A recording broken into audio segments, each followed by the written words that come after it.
अविरल शब्दगणोग प्रक्षालेत सकलभूतलमलकलङ्कार मुनिर्विपासी तीर्था सरस्वती हरितोऽन्वृतान् अज्ञानतिमिरान्धनां ज्ञानाञ्जनशलाकया चक्षुरुन्मीलितं येन तस्मै श्रीगुरुवे नमः। परमपराचार्य गुरुवे नमः। मंगलम भगवान वीरो मंगलम गौतमो वनि मंगलम कुंद कुंदार्यो नेन्द्रमोस्तु मंगलम। नमः समय सराय स्वानुभूत्या चकासुदे चेत्स्वभावाय भावाय सर्वभावान्तरजते।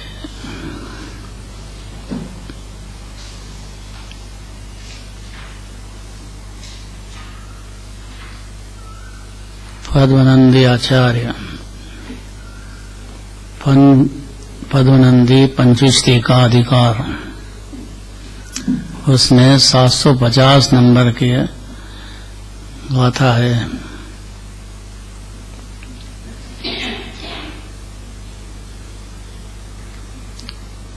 कि प्रभु दर्शन के बाद भी,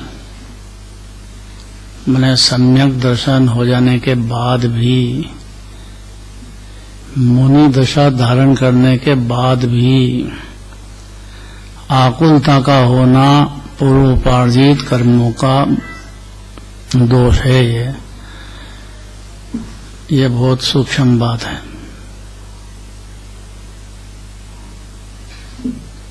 पढ़ो पहले।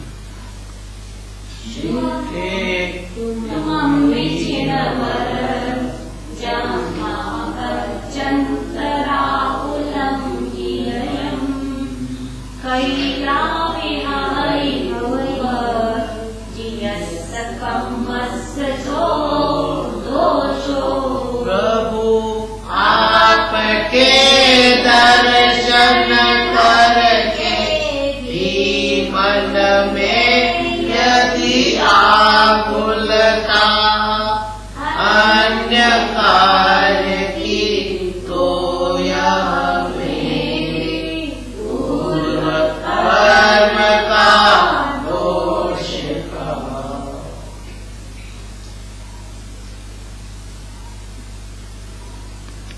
ज्ञान दर्शन सुख वीर्य। शत्रु है क्रोध मान मया लोभ। अब लोभ 10वें गुण स्थान तक है।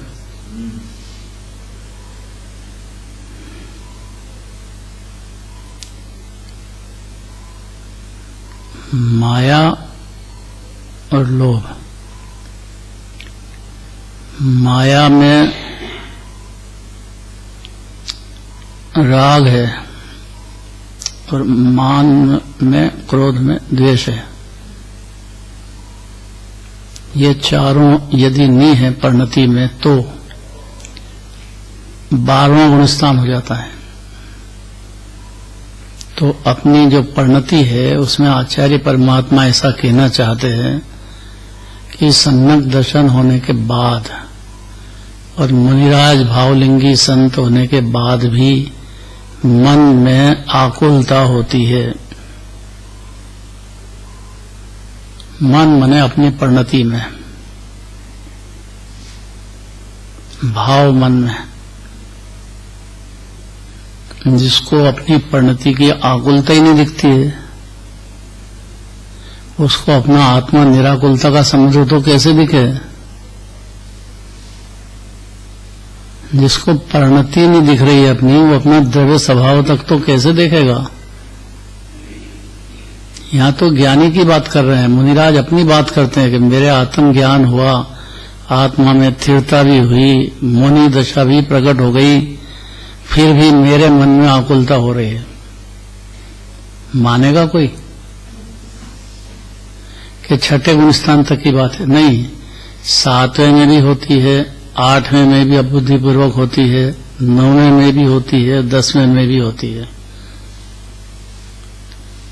रिपुचार मेरे मग में जंजीर डाले पग में, तकरार मोह सुठ। ये चार बड़े बड़े शत्रु हैं, क्रोध, मान, माया, लोभ। ये मेरी परिणति में है, इनसे मेरी लड़ाई है। तो ज्ञानी जीत जाए वो केवल ज्ञानी, पूर्णतया जीत जाए तो लड़ाई शुरू नहीं हो इनसे, क्रोध, मान, माया, लोभ से, वो जीव बहिरात्मा है, अंतरात्मा हुआ ही नहीं अभी। अंतरात्मा होने पर उसको अपनी परिणति के क्रोध, मान, माया, लोभ दिखने लग जाएंगे। भावलिंगी संत बनने पर भी उनको अपनी परिणति में आकुलता हो रही है, क्रोध, मान, माया, लोभ चल रहे हैं।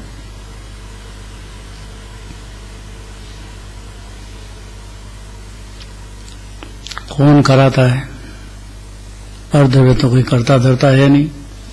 शुद्धात्मा करता धरता नहीं है। शुद्धात्मा तो आनंद का दरिया है, और वो जानते भी हैं और लीन भी हो रहे हैं, फिर भी परिणति में हो रही है। ये हमेशा जीव का प्रश्न बना रहेगा। बाहुबली भगवान बन गए, अब जानते नहीं थे कि इसी भाव मुक जाएंगे। काय के लिए लड़ाई करी भरत चक्रवर्ती से, और भरत चक्रवर्ती जानते नहीं थे कि जमीन अपनी नहीं होती है।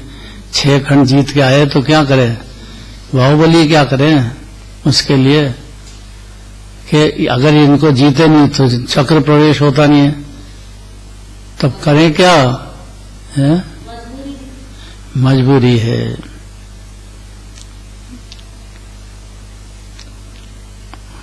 बारह बरस तक तप में खड़े रहे,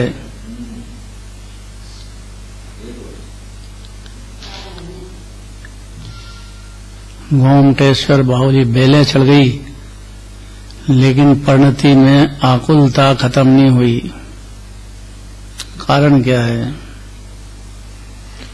कि कारण यह है कि अपनी जो परिणति है उसमें अनादि से जो भाव चले हैं पाप पुण्य के, तो उसका उदय आएगा कि नहीं? अबाधा काल छोड़ के तो इधर उधर आया है, वो तो निमित्त है। और अपनी परिणति में जो क्लेश होता है, दुख होता है, आकुलता होती है, वो परिणति में अपना उपादान से होती है। द्रव्यगुण पवित्र है, आत्मा तो मुक्त है। परिणति की बात चल रही है, क्योंकि सुख तो पर्याय में होता है, द्रव्य तो शक्ति रूप से है। वेदन तो पर्याय का होता है ना, पर्याय में जितनी अकषाय भाव होगा उतना सुख होएगा। पूर्ण अकषाय हो जाए पर्याय तो अनंत सुख होएगा। प्रयोजन द्रव्य का नहीं है यहाँ, प्रयोजन पर्याय का है यहाँ। द्रव्य तो मुक्त ही है, जीव अनादि अनंत, निगोद में भी मुक्त है। ऐसा जानने के बाद, मानने के बाद भी, मुनि दशा होने के बाद भी परिणति में आकुलता रहती है। इसलिए ज्ञानी को देखा आकुलता करते हुए तो ना एकदम अज्ञानी घोषित नहीं कर देना चाहिए उसको। ऐसा समझने से जीव को उसका कारण बताना चाहते हैं।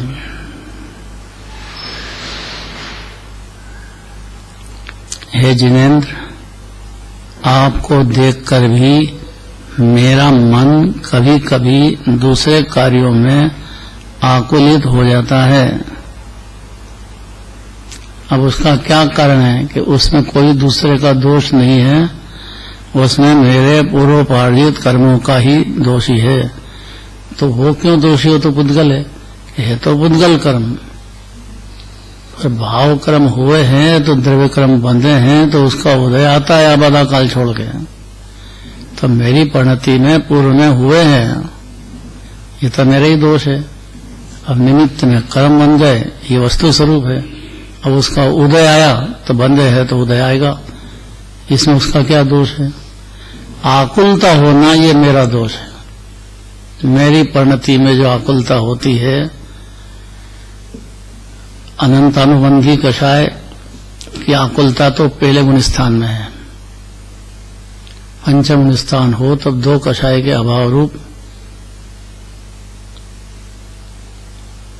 अप्रत्याख्यान, ये प्रत्याख्यान विसंजलन संबंधी ऐसा भेद पड़ता है। आकुलता में।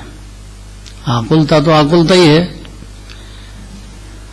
ऐसा जिसको ज्ञान है, द्रव्य का भान है, अपनी पर्याय कैसी चल रही इसका ध्यान होता है, तो वो जीव अज्ञानी नहीं रहता है। अपनी परिणति में आकुलता होने से अज्ञानी नाम नहीं पाता है, बल्कि अपनी परिणति में आकुलता होते हुए भी मैं तो परिपूर्ण हूं, आनंद सागर हूं, ये द्रव्य दृष्टि की बात है। पर्याय में थोड़ी भी अरंत सिद्ध हो गए। पर्याय में अरंत सिद्ध हो जाएं, उनको बिल्कुल आकुलता नहीं होती है, अनंत भगवान के और सिद्ध भगवान के। इसलिए अपने आप को संभालना चाहिए जीव को, कि अपनी परिणति में इतना समझने के बाद, शास्त्र पढ़ने के बाद, उपदेशदाता होने के बाद, मुनिराज बन जाने के बाद भी परिणति में आकुलता होती है, उसका कारण समझना चाहिए। ज्ञानी तो समझते हैं, इसलिए दूसरे को दोष नहीं देते हैं। मेरे पूर्व में भाव हुए हैं, उसका उदय मेरे को है, और है तो सही, लेकिन कमजोरी मेरी है जो परिणति में आकुलता होती है। तो हे जिनेंद्र, आपको देखकर भी मेरा मन कभी कभी, क्योंकि मुनिराज अपनी बात करते हैं, जब शुद्धोपयोग में होते हैं तो उस समय में तो निर्विकल्प रस का भोग चल रहा है, उनको ख्याल में भी नहीं है कि क्या आकुलता है। लेकिन जब शुद्धोपयोग के साथ शुद्ध परिणति चलती है, और परिणति की जो पर्याय है उसमें संजलन कषाय है,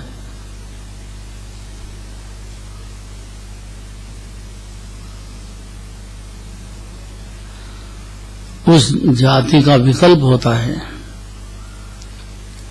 परिणति में। कषाय की समझना चाहिए। पहले गुणस्थान वाले तो अनंतानुबंधी है, चौथे गुणस्थान में अनंतानुबंधी की जगह अब अप्रत्याख्यान कषाय है, पंचम गुणस्थान में प्रत्याख्यान है, फिर संजलन कषाय है। इस डिग्री से ये चार शत्रु बड़े बड़े जो पर्याय में है, क्रोध मान माया लोभ, वो खत्म होंगे। जल्दी नहीं करना, इस जिनागम के सत्य को समझना चाहिए और सुनना चाहिए जीव को, और पुरुषार्थ करना चाहिए। आकुलता से होते हुए भी निराकुलता बढ़ाना, यही ज्ञान की कला है। कि मेरे तो आकुलता है ही नहीं, तो अनंत होना चाहिए फिर। और आकुलता से डर जाए, उस पर विजय पाने का रथ फिर नहीं, तो इसका मतलब आत्मा जानता ही नहीं जीव। प्रश्न ये है कि मेरे को क्यों होती है, मुनिराज कह रहे हैं। उसका जवाब देते हैं कि हे जिनेंद्र, आपको देखकर भी मेरा मन कभी कभी, जब शुद्धोपयोग में लीन होता तब नहीं, वो भी अबुद्धिपूर्वक तो फिर भी रहती है, पर कभी कभी दूसरे कार्यों में आकुलता हो जाती है। उसने मेरे पूर्वोपाधि कर्मों का ही दोषी है। भावार्थ है प्रभु, गजब में गजब बात कहते हैं। देखो, इसलिए भारी पुरुषार्थ है जीव को, अपनी परिणति में आकुलता हो तो डरना नहीं चाहिए, उसका इलाज होता है। उससे डरने से काम नहीं चलेगा, देह भी छूटेगा, अब आकुलता होगी, बीमारी हो जाएगी, तो घबराने से क्या होगा। बुद्धि लगाना चाहिए कि भाई मेरे कोई पेरे भाव हो गए हैं, इस स्त्री पर्याय में जन्म हो गया तो कौन जवाबदार है, देवगति में हो गया तो कौन जवाबदार है, चार गति में कहीं भी जन्म हुआ, संयोग मिला, शरीर मिला, रोगी मिला, निरोगी मिला, उसमें दूसरा क्या करे। ये जीव के पूर्व कर्मों जो बंध गए हैं, उसका उदय आता है, उसका फल है। जो समता कराती है ना कार्यक्रम सतियों का, वो कराना चाहिए। बहुत बढ़िया है। बहुत मैना सुंदरी, क्या गलती थी भाई। जिनेंद्र का कहना है कि अनंत भगवान भी जीव के उदय में कुछ नहीं कर सकते हैं। क्या डायलॉग है। आप तो ठीक है पिताजी, लेकिन मेरे को सुखी दुखी या मेरे उदय में क्या है,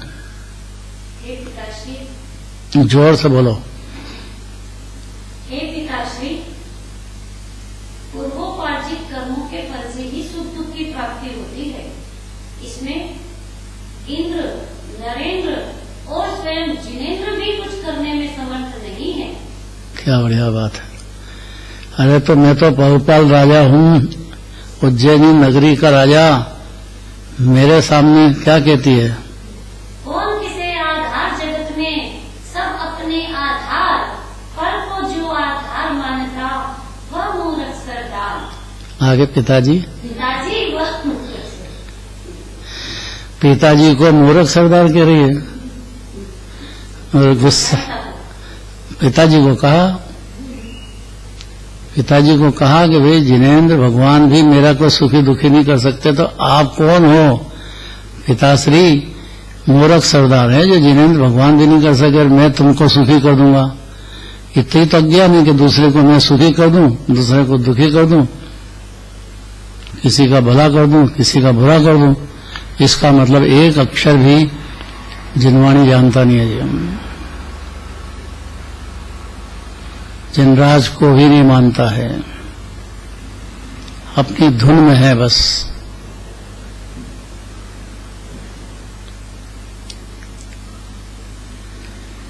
गजब तो बात यह है कि जब मुनिराज कह रहे हैं कि हे प्रभु, हे जिनेंद्र भगवान, आपको देखकर भी मेरा मन कभी कभी दूसरे कार्यों में आकुलित हो जाता है।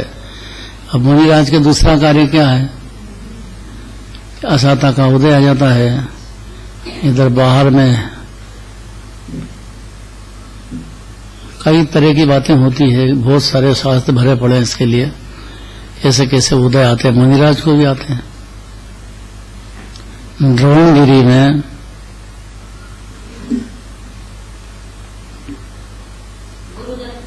गुरुदत्त आचार्य परमात्मा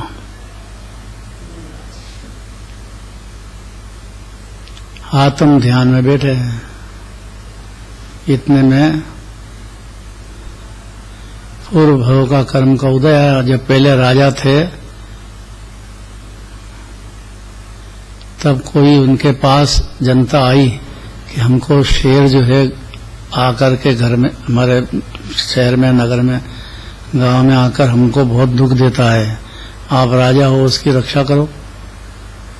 अब क्या करे, राजा है तो उनका कर्तव्य था कि जनता का रक्षा करना। तो उन्होंने बुलवाया हाथी और जोर से भेड़ियां बजाई और उसको जंगल में गए और चारों तरफ से शेर को घेर लिया। शेर गुफा में घुस गया। गुफा में घुस गया, इन्होंने गुफा में आग लगा दी। शेर वहां जल के मर गया। वो व्यंतर देव हो गया। व्यंतर देव हो गया तो उसका उदय अब बदला लेने का भाव हो गया उसका। मुनिराज के ऊपर भी लपेट दी, आग लगा दी। अब मुनिराज को भी अंदर में थोड़ी सी आकुलता हुई, लेकिन संभल करके शुद्धोपयोग के ध्यान में मग्न हो गए, इसलिए अनंत भगवान हो गए। हुए कि नहीं हुए? द्रोणगिरी काय के लिए जाते हैं अपन? जब भावलिंगी संत मुनिराज को भी उदय आ सकता है तो बाकी लोगों को क्या होएगा? इसलिए कभी दूसरे का दोष देखना नहीं, मेरे कर्म का उदय है ऐसा समझ करके शांति रखना। शांति रखना यही पुरुषार्थ है। जितनी बन सके उतनी रखना, कोशिश करना, दूसरे को दोष नहीं देना। जहां दूसरे को दोष दिया कि अज्ञानी रहा, दूसरे को दोष नहीं, अपने कर्म का उदय है ये समझ गया तो ज्ञानी हुआ। लेकिन फिर भी जो आकुलता हो रही है उसमें पूर्व कर्म का उदय है और मेरी परिणति की कमजोरी है, ऐसा हर ज्ञानी जानता है। हर अज्ञानी इस बात को नहीं जानता है। वो दूसरे को ही दोष देगा। उसको कर्म की थ्योरी जिनमें भगवान ने कही दीवधनी में, जो कि अन्यमति में है ही नहीं, वो नहीं जानता है। तो आचार्य परमात्मा कहते हैं, प्रभु संसार में आपका दर्शन अलभ्य लाभ है। अलभ्य का मतलब जिसकी कोई सीमा ही नहीं है, ऐसा लाभ आपके दर्शन से मेरे को है। क्या गजब की बात भावलिंगी संत कह रहे हैं भाई। इसलिए वो जिन दर्शन करने के लिए उनका छठ आवश्यक में पाठ है।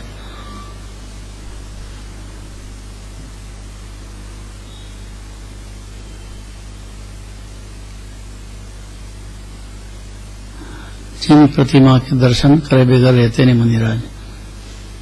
जंगल से कभी आते हैं, आहार लेते हैं, लेकिन भगवान के दर्शन तो करते हैं। जब मंदिर सामने आ जाए और अगर मुनिराज दर्शन करने के लिए नहीं जाए तो वह मुनिराज है नहीं, फिर ऐसा नहीं होता है।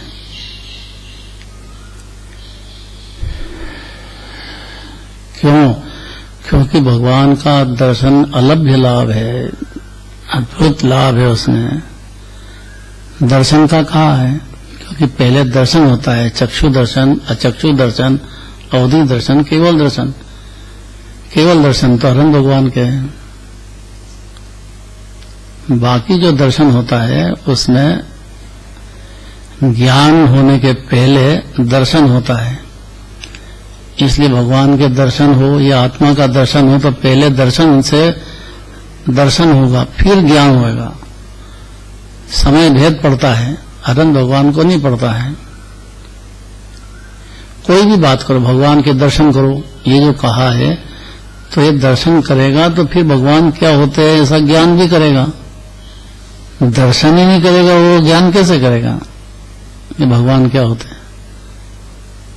बहुत महिमा है भगवान के दर्शन करने की। दर्शन शब्द है, बोला भी था ना आज, दर्शनम जिन देवस्य, दर्शनम पाप साधनम, पाप नाशनम, दर्शनम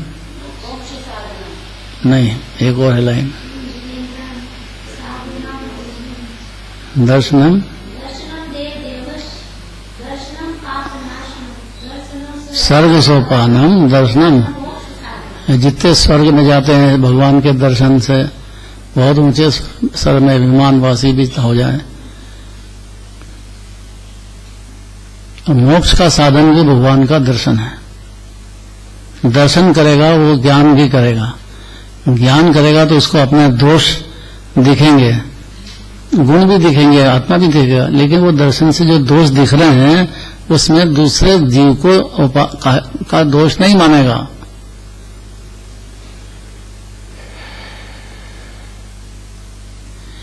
हर ज्ञानी ऐसा होता है, हर अज्ञानी दूसरे पे दोष देता है।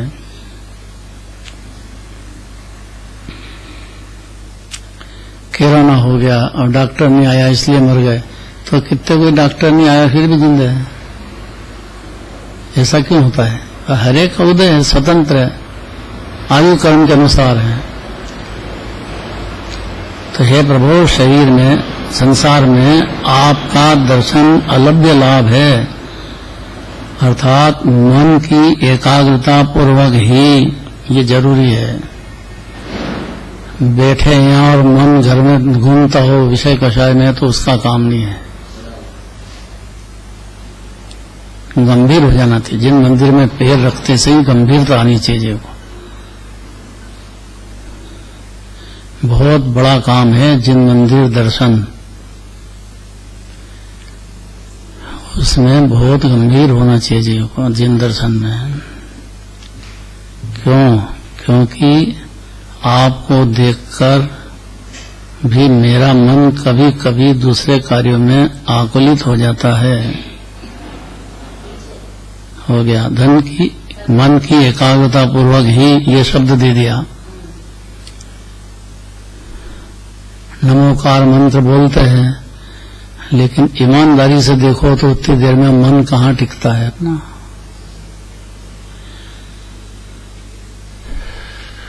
एक 108 वेद हैं। माला जो फेरते हैं मन की एकाग्रता के लिए फेरते हैं, लेकिन नमोकार मंत्र भी जब बोलते हैं ना, उतनी देर भी मन टिकता नहीं है। ऐसा होता है, ईमानदारी से देखो। 108 वेद क्यों कहे? कृत, कारित, अनुमोदना, मन वचन काय, क्रोध, मान, माया, लोभ, वो संजलन का सही, समारंभ समारंभ आरंभ, ये सबको मिलाओ तो टोटल 108 हो जाते हैं।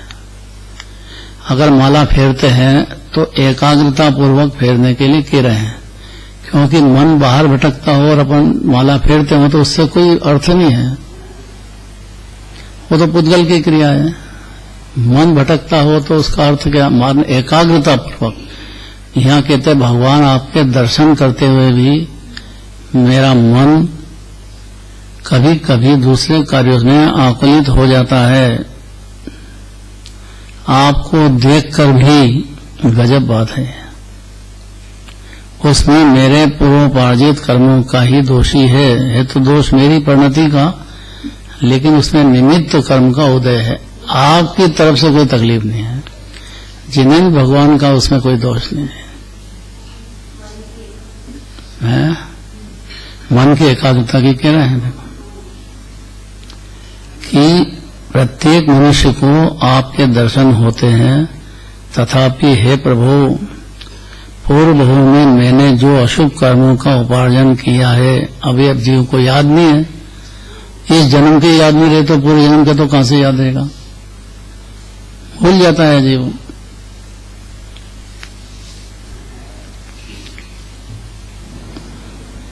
आज बोला था ना भव भव में कीदा पाप टले, क्या बोला था?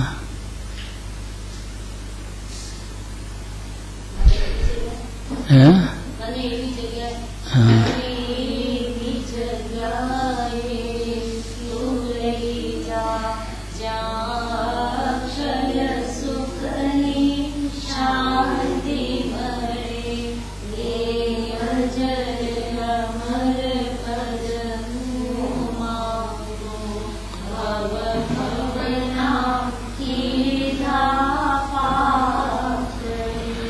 हे जिनेन्द्र भगवान, मेरा मन चंचल है, इसको ऐसी जगह ले जाओ मने शुद्धात्मा में लग जाए तो भव भव में पाप कट जाते हैं। शुद्धात्मा में लीन होना तो अलौकिक बातें हैं, लेकिन आपके दर्शन में भी मन लगे तो भी बहुत बड़ी बात होती है कि मन नहीं लगता, आकुलित हो जाता है। तो इसमें आपका नहीं कहना है, इसमें मेरे पूर्व में भाव किए हैं। अब आरत ध्यान, रौद्र ध्यान, अब इसके 4 भेद हैं और हर क्षण किए हैं। पहले तो कर्म बंधे हुए हैं तो उसका उदय आता है तो शरीर में रोग आदि होंगे, आहार में संयोग कई तरह का होएगा, नरक पशुगति चले जाते हैं। कहने क्या क्या नहीं होता है, होते ही आया है। 84 लाख योनि में अकेला भटकता हूं। इसमें दूसरे का दोष देना ये मिथ्या दृष्टि का काम है। मेरे पूर्व जन्म में या पूर्व काल में पहले भाव कर्म हुए हैं, दूसरे की निंदा आदि कर दी है, दूसरे जीव को दुख दे दिया है, तो उसके निमित्त में जो कर्म बंधे हैं उसका उदय मेरे को आया है, ऐसा भावलिंगी संत का कहना है। मन में तो आकुलता उनके भी हो जाती है, क्योंकि मन में निराकुलता पूरी रहे वो तो अनंत भगवान होते हैं। साधक दशा में आकुलता नहीं हो ऐसा तो होता ही नहीं है। तो मुनिराज खुद कह रहे हैं कि मेरे मन की एकाग्रता भी ही प्रत्येक मनुष्य को आपके दर्शन होते हैं। मेरे भी मन में बहुत है और मैं दर्शन आपके कर रहा हूँ एकाग्रता होते हुए भी, लेकिन मेरे प्रभु पूर्व भव में मैंने जो अशुभ कार्यों को उपार्जन किया है कोई ने कराया नहीं है, कोई कर्म जवाबदार नहीं है पर्दे में। मैंने खुद ने मोहवश दर्शन मोह में तो मैंने बाप का बंद इतना किया है कि उसका कोई सीमा ही नहीं है। वहां नहीं बैठा, मेरा शरीर है, मेरा घर है, मेरा ही दुकान मेरा ही है, तब क्या अब मर्यादा रही है। वहां क्लेश होता है पर्याय में। देह छूटते टाइम पे जरा सा सत्ता का उदय आधा उसमें नहीं मानता, घर संपत्ति पर रूप से प्रकट रूप से पर है, लेकिन स्व मानता है। अब क्लेश होगा कि नहीं होगा, और फिर कर्म बनेंगे कि नहीं, और फिर उसका उदय आएगा कि नहीं। तो मेरे भी देखो, जो मैंने अशुभ भाव का उपार्जन किया है उन अशुभ कर्मों का मुझ पर इतना प्रभाव है उदय में, अब इतना मुनिराज होने के बाद भी अशुभ कर्मों का उदय होने पर मन आकुलित हो जाता है। भावलिंगी संत का बात है तो चौथे पांचवें गुण स्थान वालों की तो क्या बात है।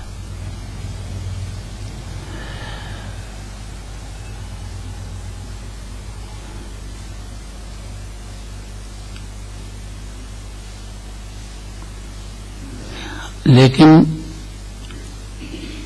आपके दर्शन होने पर भी मेरा मन अन्य कार्यों से जो व्याकुलित हो जाता है उसमें आसक्त रहता है। वास्तव में यह मेरे पूर्वोपार्जित कर्मों का ही दोष है और किसी का नहीं। इसलिए शरीर में रोग आदि होंगे, संपत्ति का विनाश आदि होगा, कई तरह की बातें होगी और होती है ही अनादिकाल से। इसमें ज्ञानी होने पर दूसरे का दोष नहीं देखेगा, न कहेगा मेरा ही दोष है। ये महापुरुषार्थ का काम है।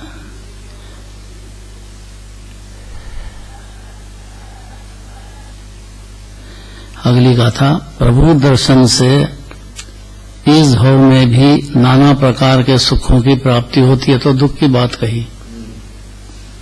लेकिन अगले जन्म में सुख होगा वो आगे की बात।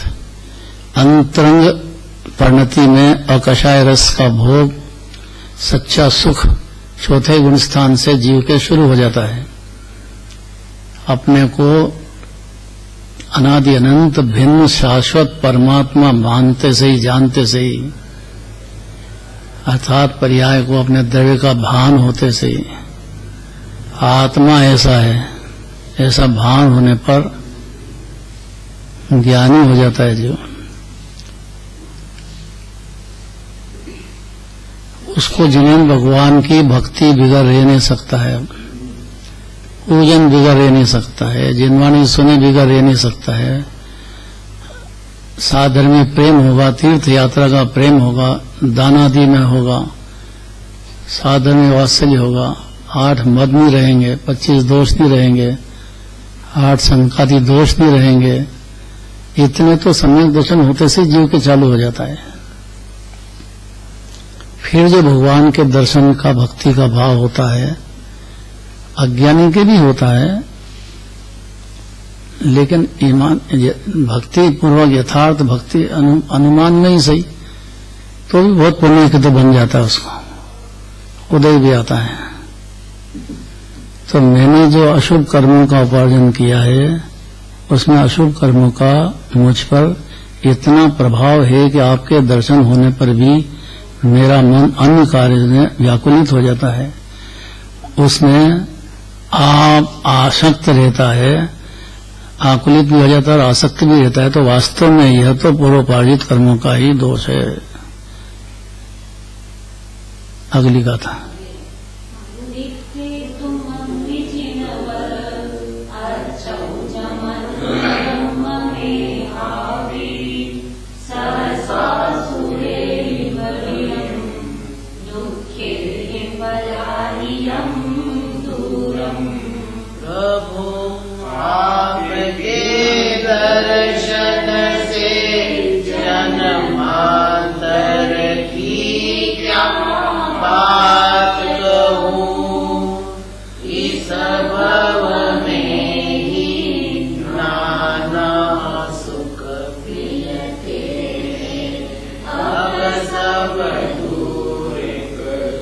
क्या जोरदार बात कहते हैं। देखो, आचार्य पद्मनंदी आचार्य बहुत शांति से समझना चाहिए और खुद को समझाना चाहिए, जीव को, और पलटा करना चाहिए। डूबे नहीं रहना चाहिए कुटुंब परिवार में, बाहर के पदार्थों में। क्षणिक संयोग है, एक क्षण में छूट जाएगा। तो प्रभु दर्शन से इस भव में भी नाना प्रकार के सुख की प्राप्ति होती है। अंतरंग भी होती है और बहिरंग भी होती है, दोनों लेना है। अंतरंग में तो शांति, आनंद, ज्ञानी हो जाएगा। पहली बात तो ये है, भगवान का दर्शन करे और अज्ञानी रह जाए, ऐसा नहीं होता है। भगवान का दर्शन करने वाला भव्य जीव या तो बहुत जल्दी ज्ञानी हो जाता है, उसी भाव में हो जाता है। थोड़ा विचार करने वाला चाहिए, कैसे भगवान कैसे तल्लीन हो रहे हैं शुद्धात्मा में, तो उनके शुद्धात्मा मेरी शुद्धात्मा में कुछ अंतर ही नहीं है, ऐसा जिनेंद्र भगवान कहते हैं। तो इस बात को ध्यान देना चाहिए जीव को। आत्मा ही परमात्मा है। अमित गति आचार्य कहते हैं, मेरे द्वारा वंदनीय कोई है तो मेरा आत्मा ही वंदनीय है।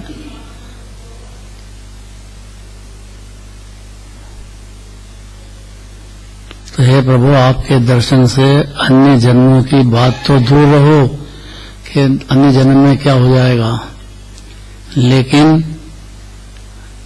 इस जन्म में भी मुझे नाना प्रकार के सुखों की प्राप्ति होती है। अंतरंग में भी होती है, परिणति में, और बाहर में भी सुखों का पार नहीं है।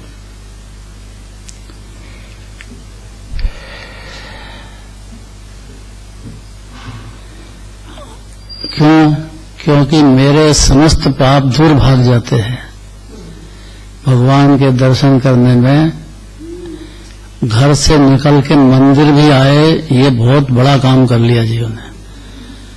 इसमें जो उसकी परिणति में मंदता होती है, उसमें जो पुण्य बन जाते हैं, तो इस भाव में भी उसको बाहर में बहुत चक्रवर्ती इंद्र बन जाते हैं। अगले जन्म की बात है। इस जन्म में भी बहुत सुख पाता है जो घर का मकान होना, आजीविका की शांति होना, ये कोई छोटी बात थोड़ी है।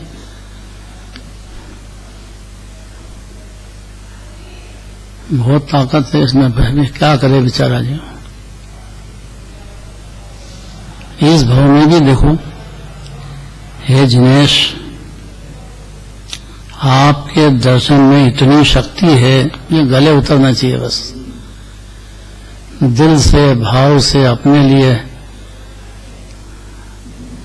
जिनेंद्र भगवान के दर्शन करने वाला कभी न कभी जिनेंद्र भगवान को जानने लग जाएगा। जानने लग जाएगा तो आत्मा जानने लग जाएगा। आत्मा जानने लग जाएगा तो उसके परिणामों में क्रांति पैदा हो जाएगी। अंदर में शांति की क्रांति और बाहर में उदयों की क्रांति। कहाँ था, गरीब था, कहाँ देखो तो कहाँ हो जाए। इसी जन्म की बात है ये।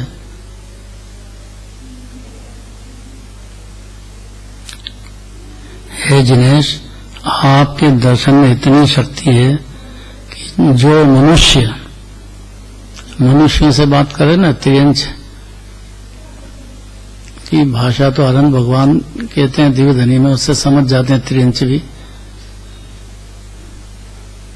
यहाँ भी दिगंबर मुनिराज की भाषा हो, पात्र हो, तो पशुगति में भी समझ जाते हैं। देखो सरल बहुत है ना, आत्मा की भाषा आत्मा नहीं समझे ऐसा नहीं होता है। और उसका लक्ष्य नहीं होने से, बहिरात्मा होने से बाहर नजर है उसकी। अंतरात्मा होने पर अलौकिक काम होता है। अंतरात्मा, उसका कनेक्शन पर्याय का अपने दृढ़ स्वभाव से जुड़ जाने से कि आत्मा भी है अनादि अनंत, तो फिर क्रांति होती है पर्याय में, जबरदस्त क्रांति होती है। तो हे जिनेश, आपके दर्शन में इतनी शक्ति है कि जो मनुष्य आपको विनय भाव से देखता, ये शर्त है। नगर सेठ हो कि मैं तो सेठ हूं, ऐसा नहीं चलता है। पंचम स्थान वाला भी बोलता है, नो गरीब की विनती सुन लीजिए भगवान, मैं गरीब हूं। पांचवें स्थान वाला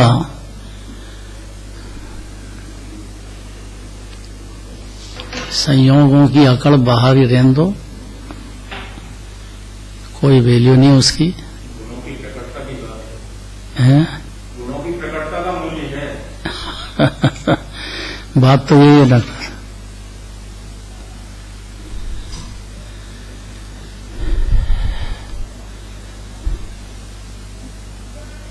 छोटी बात नहीं है ये। और जितना टाइम मंदिर में लगाएं, मंदिर की सेवा में लगाएं, वो बहुत बड़ी बात है। अध्यक्ष हैं मंदिर के, तो कितनी फिक्र रहती है। देखो बहुत कठिन है संभालना।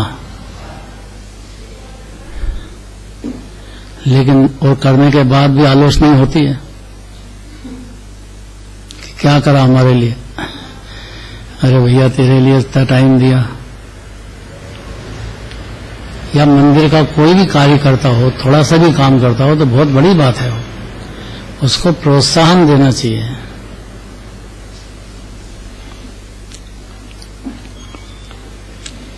तो हे प्रभु, हे जिनेश, आपके दर्शन में इतनी शक्ति है कि जो मनुष्य आपको विनय भाव से देखता है, ये शर्त है, ये शर्त बहुत जरूरी है। अति विनयवंत सुभव्य उर अंबुज प्रकाशन भानु है।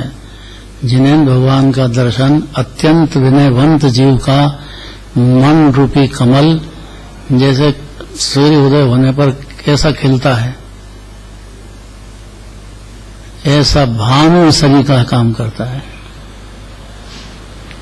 अर्थात मन में जीव के ऐसी क्रांति पैदा होती है, अंतरंग तो होती है शांति की, लेकिन बाहर भी उसके ऐसे ऐसे उदय आते हैं कि जो अपन आश्चर्य करो, इतना गरीब था अभी तो ऐसा हो गया, अरे भी तो हो गया, उसमें क्या हो गया। बाहर के उसने जिनराज के दर्शन किए हैं, जिनराज की भक्ति की है, जिनराज के काम, यहाँ मंदिर की सेवा की है उसने, तो उसका उदय आएगा कि नहीं आएगा उसको।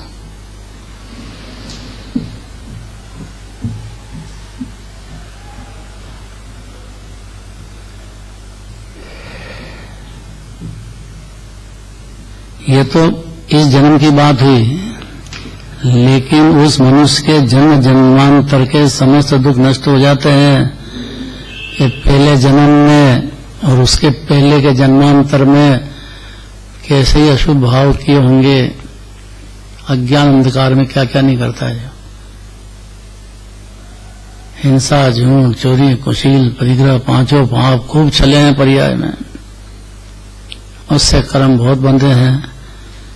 तो जो मनुष्य जन्म जन्मांतर के समस्त दुख उसके नष्ट हो जाते हैं, करा क्या उसने कि घर छोड़ के मंदिर आ गया, इतना काम करा, इतने में छोटी बात है ये। जो मंदिर दर्शन करने आए उसको बहुत ऊंची निगाह से देखना चाहिए, उसको मामूली नहीं समझना चाहिए, उसको बहुत बड़ी बात है, बहुत बड़ा काम कर रहा है वो। नहीं तो जैन कुल में आया और इतना भी नहीं हुए तो फिर इसका मतलब क्या हुआ।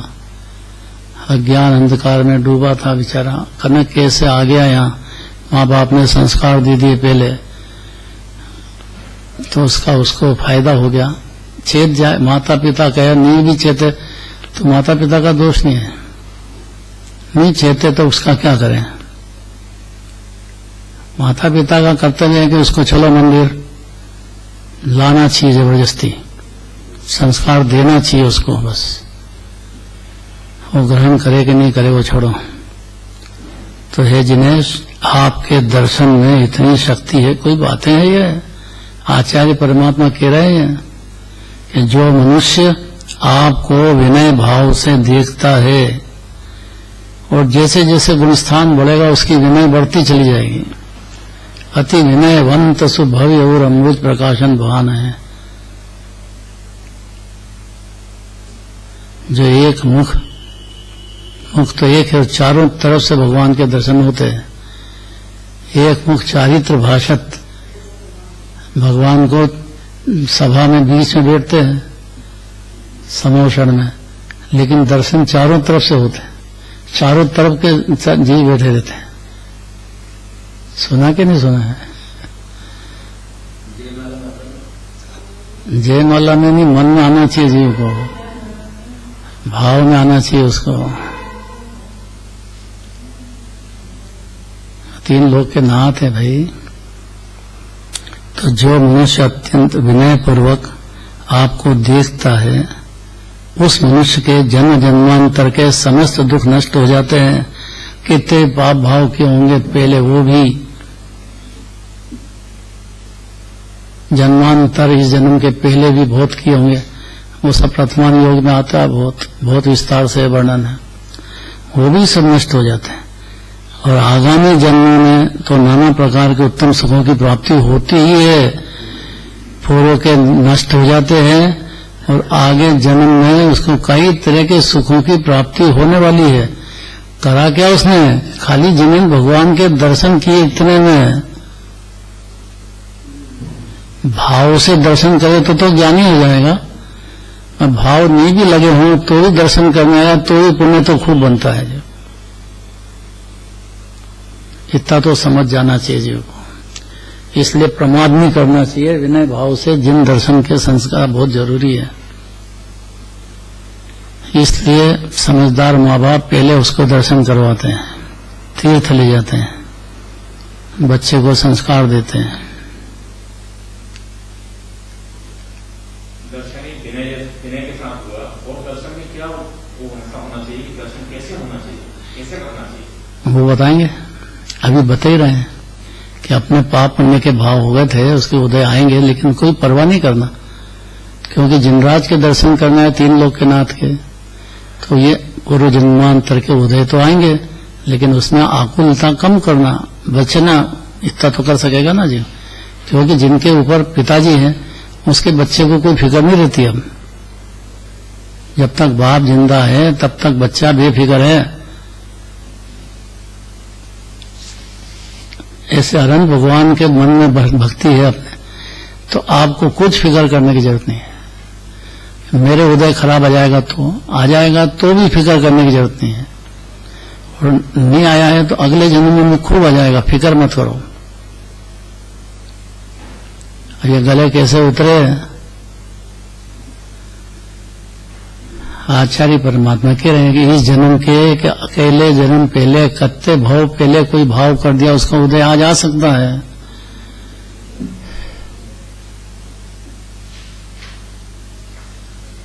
कृष्ण जी को पानी देने वाला नहीं मिला, उनका भाई, बड़ा भाई पानी लेने गए भी सही, लेकिन प्यास इतनी लगी कि देह छोड़ गए, नरक चले गए। तीर्थंकर बनने वाले हैं तो उदय है, तो भाव है, परिणाम बिगड़ गए, मेंढक बन गए। भगवान के कर तो रहे हैं सामायिक, और परिणाम में आ गया कि मेरे को प्यास लग रही है।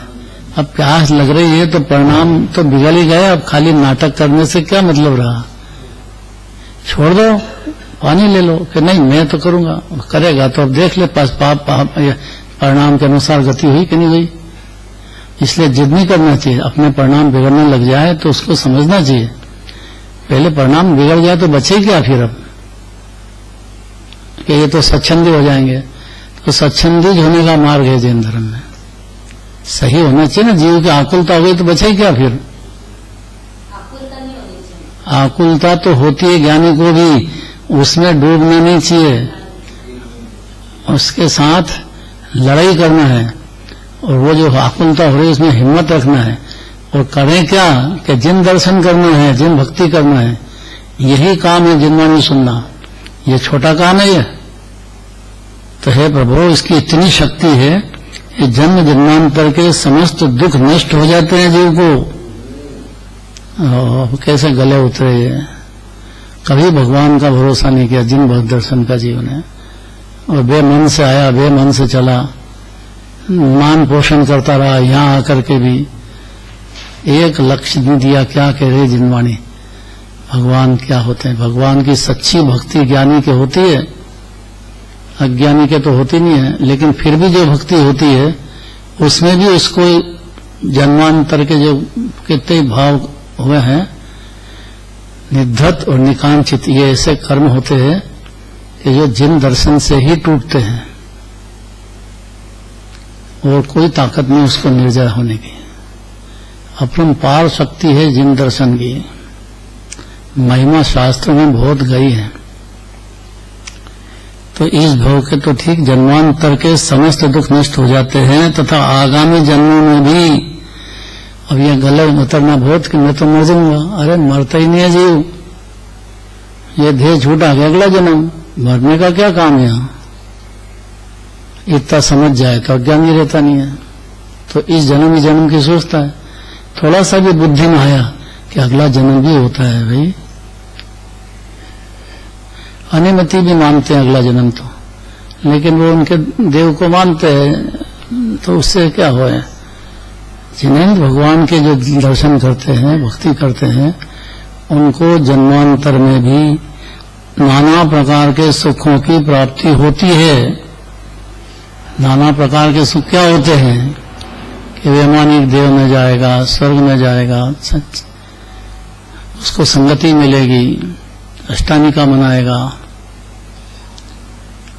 10 लक्षण धर्म को धर्म समझेगा। लक्षण तो एक ही है वितराग भाव, लेकिन उसके लक्षण 10 उसको प्रकट हो जाएंगे। क्षमा, मार्दव, आर्जव, सत्य, सो, संयम, तब तक आखिर ये लक्षण उसकी पर्याय में दिखने लग जाएंगे कि ये सुख की परिभाषा समझ गया कि वितराग भाव सुख है, राग देश नहीं, पुण्य पाप, ये दोनों तो दुख है। ऐसा समझ जाएगा तो ये जीव अपनी परिणति में वितरागता का समुद्र आत्मा है, वो अंदर में साधने लग जाएगा जीव। इसलिए आपकी जो भक्ति है वो तो जन्म जन्मांतर के समय दुख को नष्ट हो जाते, आगामी जन्मों में भी नाना प्रकार के उत्तम सुखों की प्राप्ति होती ही है।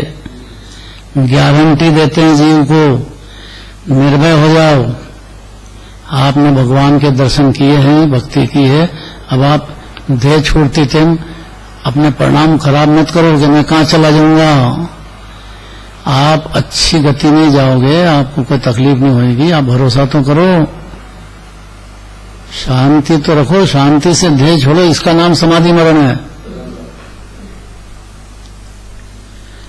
इस जन्म में भी, ये तो अगले जन्मों की बात है, किसने देखा, हमको कहाँ परवाह है। हमको तो इस जन्म में कोई फायदा हुआ कि नहीं भगवान के दर्शन करने से? अनीता जी, क्या फायदा होगा? बुद्धि लगाओ, बोलो। अपने पाप से नष्ट हो गए और कठिनाई है वो मिली पड़ी है।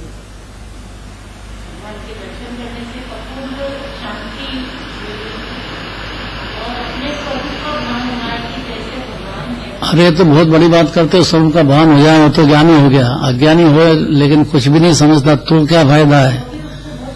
यही तो बुझ, शांति का ही से मिलेगी अभी। बस तो पुण्य तो खुद ही अशांति है, लेकिन पुण्य भाव से क्या फायदा होगा? इंद्र चक्रवर्ती अज्ञानी नहीं बनता है। अभी उसको अब ये सोचो जरा, दुखी तो रहेंगे, मुनिराज होते हैं वो भी दुखी। हाँ, बस इतनी बात है। अभी जो है, अब पहले का उदय भी बहुत आता है, इसलिए उसको छोड़ दो, आता है उसको। लेकिन जो भावना है तो अगले जन्म की बात कर रहे हैं कि जन्मांतर में भी समस्त दुख नष्ट हो जाते हैं, आगामी जन्मों में भी नाना प्रकार के उत्तम सुखों की प्राप्ति होती ही है। ऐसा हो ही नहीं सकता है कि भगवान के दर्शन करे और उसको इस जन्म में तो ठीक है, लेकिन अगले जन्म में भी बाहर के संयोग वगैरह जो बाहर का समझता है जी, उसकी प्राप्ति नहीं हो, ऐसा नहीं होता है। कुछ नहीं समझता है तो भी समझने लग जाए तो चक्रवर्ती इंद्र आदि तीर्थ बनते हैं। इस जन्म में भी आपके दर्शन से, अगले जन्म की बात तो छोड़ दो, इस जन्म में भी नाना प्रकार के सुखों की प्राप्ति होती है। ये हुई अस्थि से बात। नास्ति से बात है कि समस्त प्रकार के दुखों का नाश हो जाता है। क्या दुख होते हैं? बहिरंग घोरंतरंग, बाहर में शरीर आदि की प्रतिकूलता, संयोग की प्रतिकूलता, ये भी नहीं रहती है ज्यादा। और अंतरंग में जो कषाय चक्र है, क्रोध, मान, न्याय, लोभ, वो भी ढीले पड़ते जाते हैं, भागते जाते हैं, मंद होते रहते हैं। बड़े बड़े शत्रु तो ये है क्रोध, मान, न्याय, लोभ जो पर्याय में चलते हैं। यथार्थ दर्शन होने पर अनंतानुबंधी कषाय तो उसी क्षण खत्म हो जाती है। भगवान की सत्ता है, इतना मंजूर करते से ही खत्म होती है भी कि नहीं? भगवान हुए कि नहीं 24 तीर्थंकर? ऐसे थोड़ी अभी मनाया 2 दिन पहले पार्श्वनाथ भगवान का गर्भ कल्याण, तो हुआ कि नहीं हुआ? छोई से भगवान के जन्म कल्याण, 4 कल्याणक वाले तो एक ही जगह विमलनाथ भगवान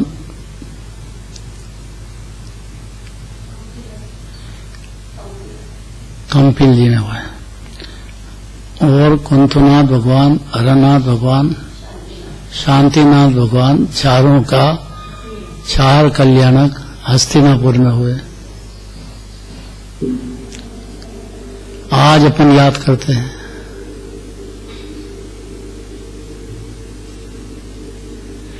करना चाहिए और जाना चाहिए, खूब भावना भाना चाहिए। काहे से हुए कि अंतरंग के लाभ तो बहुत अलौकिक बात है, लेकिन बाहर में भी चक्रवर्ती बने कि नहीं? बाहर में भी बहुत सुखों की प्राप्ति होती है कि नहीं जीव को?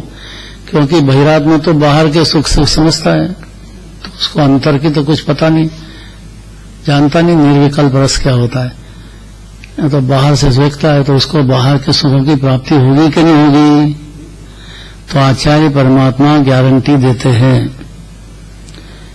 कि इस जन्म की बात तो छोड़ दो, और बाकी जन्म नाना प्रकार के सुखों की प्राप्ति होती है, किंतु इस जन्म में भी आपके दर्शन से नाना प्रकार के सुखों की प्राप्ति होती है। इस जन्म में सुखी हो जाओ और अगले जन्म में भी सुखी हो जाएगा। इस प्रकार समस्त दुखों का नाश हो जाता है। ये सब काय का फल है कि ये आपके दर्शन तत्काल ही फल देने वाले हैं, इसी जन्म में भी और आगे भी। अब ये भरोसा आना बहुत कठिन है, लेकिन भरोसा आ जाए जीव के तो जिन दर्शन का, जिन पूजन का, जिन भक्ति का नियम कर लेगा, छूकेगा नहीं समझदार, और उसको इस जन्म में भी कोई तकलीफ नहीं होने वाली है और अगले जन्मों में भी कोई तकलीफ। 3 लोक के नाथ की शरण में आ गया हो, यूं ही राजा के दरबार में अपना मित्र हो और राजा के पास पहुंच जाओ तो सब उसको सब देखने लग जाते हैं। ऐसा सारा जगत देखेगा कि जिनराज का भगत है, ये सुख ढूंढते हुए आएंगे उसको। आगे चलेगी बात।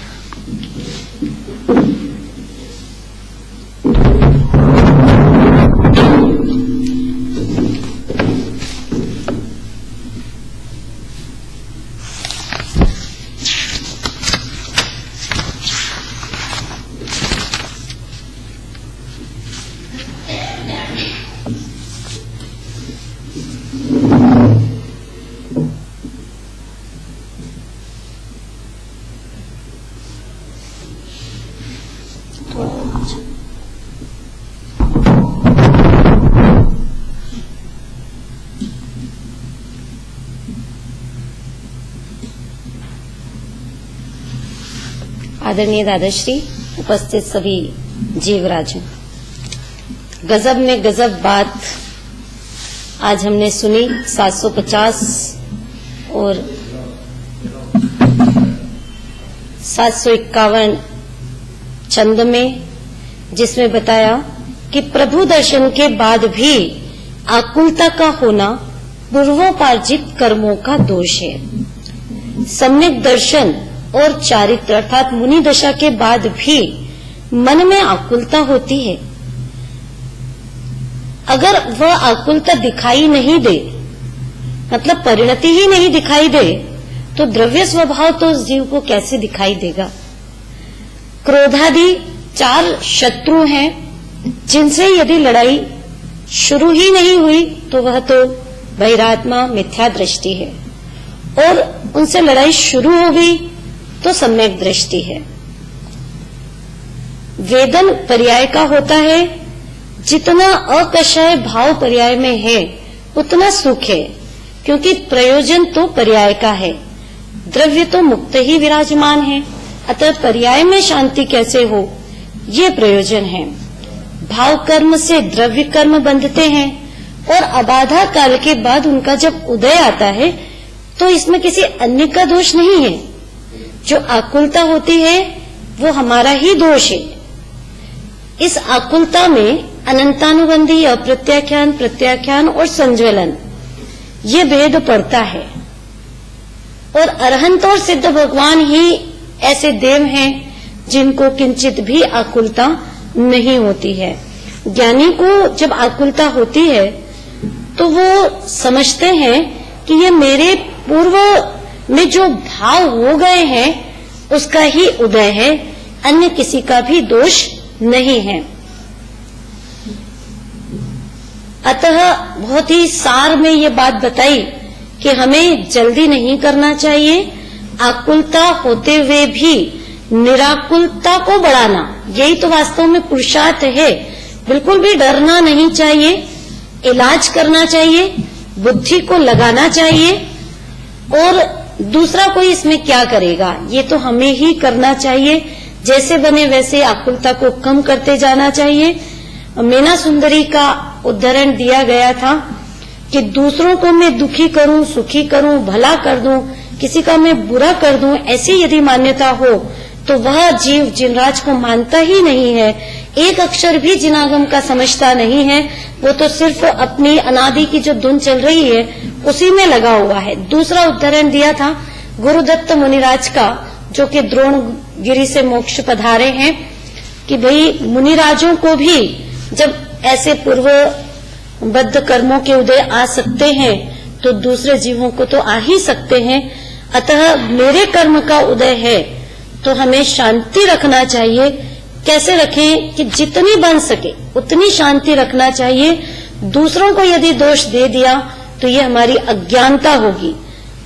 ज्ञानी तो समझते हैं कि ये पूर्व कर्म का उदय है और मेरी ही कमजोरी है, क्योंकि वो कर्म की थ्योरी जो जिनराज ने बताई है उसको वह समझता है, इसीलिए तो ज्ञानी है। अतः जिन मंदिर में आते से ही हमें बड़े गंभीर हो जाना चाहिए, मन की एकाग्रता पूर्वक दर्शन करना चाहिए, माला फेरना चाहिए, अन्यथा तो ये सारी बाहर की तो पुद्गल की ही क्रिया है। अगर थोड़ा भी मन लगे तो ये बहुत ही बड़ी बात है।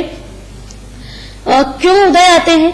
क्योंकि पूर्व भाव में आर्त ध्यान किया है, रौद्र ध्यान किया है, 4 प्रकार के आर्त ध्यान, रौद्र ध्यान है, प्रतिक्षण किए हैं, हमने किसी दूसरे जीव की निंदा कर दी है या दूसरों को दुख दिया है तो कर्म बंध गए हैं और वह उदय में आते हैं तो क्या होता है कि प्रतिकूलताएं होती हैं, रोगादि आते हैं। 84 लाख योनियों में जीव का परिभ्रमण होता है तो मुनिराजों का, भावलिंगी संतों का मन भी आकुलित हो जाता है। तो चौथे और 5वें गुण स्थान की तो हम क्या बात करें। तो वास्तव में किसी अन्य का दोष नहीं है, ये मेरा ही दोष है, ऐसा मानना भी बड़े पुरुषार्थ का काम है।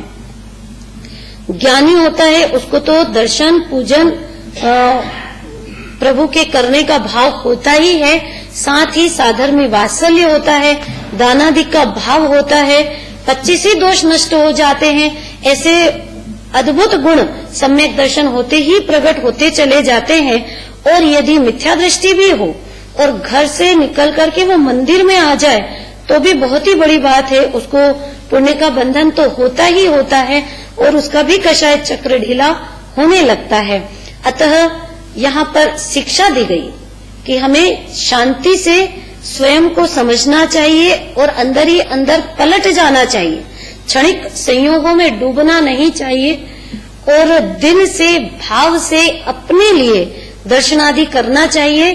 और एक बहुत ही महत्वपूर्ण बात बताई कि इसमें प्रमाद बिल्कुल भी नहीं करना चाहिए, दुनिया की दरकार को छोड़ देना चाहिए।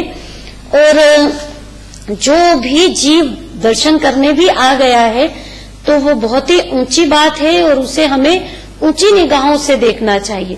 माता पिता ने संस्कार दे दिए हैं इसलिए वो आ गया है, तो हर माता पिता का यह कर्तव्य है कि अपने बच्चों को मंदिर में लेकर के आए, संस्कार डाले, तीर्थ पर ले जाए, किसी भी तरह से उसको देना चाहिए संस्कार। इसके बाद 751 नंबर की जो गाथा हमने सुनी कि प्रभु दर्शन से इस भव में भी नाना प्रकार के सुखों की प्राप्ति होती है। कैसे हैं भगवान, कैसे तल्लीन हो रहे हैं शुद्धात्मा में, क्योंकि शुद्धात्मा ही तो परमात्मा है। अमित गति आचार्य तो कहते हैं कि मेरे द्वारा वंदनीय भी यदि कोई है तो वो शुद्धात्मा ही है। आत्मा की भाषा आत्मा न समझे, ऐसा कैसे हो सकता है? बहुत ही सरल बात है, ध्यान से सुने, विनय से सुने। विनय की एक बहुत ही गजब की शर्त बताई थी कि अति विनयवंत सुभव्य और अंबुज प्रकाशन भानु है। विनय भाव से यदि दर्शन पूजन करेंगे तो अंदर ही अंदर गुण बढ़ते चले जाएंगे, और गुणस्थान जैसे जैसे बढ़ेंगे वैसे वैसे विनय भी बढ़ती ही चली जाएगी।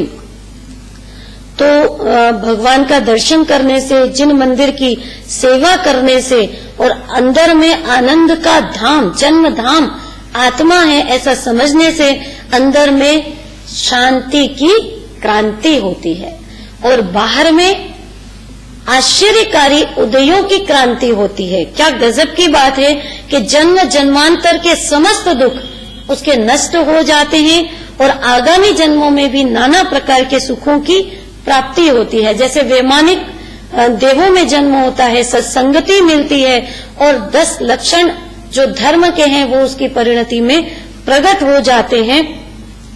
वीतराग भाव ये सुख है, और पुण्य पाप भाव ये दुख है, और वीतराग भाव का समुद्र आत्मा है। और जब दर्शन करता है तो ऐसा समझने से वह अपने आत्मा को साधने लगता है। क्या गजब की बात है कि आचार्य देव, कितनी अलौकिक बात है कि गारंटी दे रहे हैं कि हे जीव तुम निर्भय हो जाओ, भरोसा तो करो कि आपको अब कभी भी तकलीफ होने वाली नहीं है। अरे भरोसा अगर सत्ता का भी स्वीकार किया तो अनंतानुबंधी कषाय तो तत्क्षण ही नष्ट हो जाती है, और जो थोड़ा भी भरोसा करता है तो वो भगवान के दर्शन और पूजन का नियम कर लेता है। जैसे कि कोई व्यक्ति का मित्र राजा हो और वह राजा के पास जाए तो क्या कमी रह सकती है? ऐसे ही हम भगवान के भक्त बन जाएं तो कुछ भी कमी अंदर में बाहर में रहने वाली नहीं है। पुण्य का भंडार उछले बिना नहीं रह सकता, और ऐसा सुयोग हमें इस काल में मिला है तो इसका हम लाभ लें, और अंदर में शांति की क्रांति करके, और हम भी प्रभु जैसी शांति को प्रकट करके और प्रभु जैसे बन जाएं, ऐसी भावना के साथ जिनवाणी माता को प्रणाम, गुरुओं को प्रणाम। माझी